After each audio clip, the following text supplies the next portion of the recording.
bad or just bad for you. So, for example, you have someone squatting here. If you're doing a deep squat and you have poor ankle mobility, that tends to lead you to having knee pain.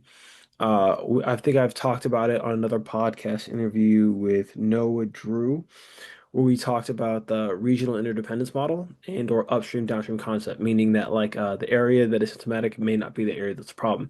So often people have issues with knee pain when doing deep squats, not because they have bad knees, solely because they actually have poor ankle mobility. Ooh, bench press. So we have bench press, right? Bench press is not an exercise that I barbell bench press in particular. It's not an exercise that I recommend for someone who has poor shoulder mobility. Or what I mean by shoulder mobility is someone who has like impacted or kind of injured shoulders. So your shoulder blade to your shoulder girdle is like your hip is to your ball and socket, right? So your scapula is like that for your shoulder.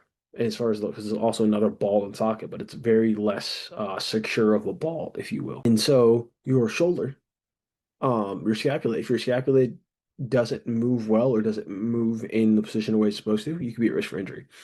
Now, the barbell bench press is a great way to provide heavy load and stimulus to the chest muscles and the chest musculature. However, when you do the barbell bench press, your scapula are pinned back and down and don't move, but then your shoulder travels through a big range of motion. That's why you see like a lot of elite bench pressers end up with like some impingement or some difficulty moving the shoulder or some kind of long-lasting or long-term injury over time from barbell bench pressing, just because your shoulder, like if you see someone overhead press or take a double over press overhead, you see your shoulder blade actually go into upward rotation in order to better stabilize the arm overhead, right? Your shoulder blade isn't static. It's not just back and down. It has to move. Barbell bench press, your pinned shoulder blades are pinned in position while you're doing that. So because of that, shoulder blades not moving puts a lot of stress on the shoulder and you can end up with like a labral tear or some kind of other injury, right? Dumbbell bench press allows for a little bit more movement of the shoulder. So it's technically like a healthier exercise for your shoulder, but less effective for raw strength, right? So if your goal is to maintain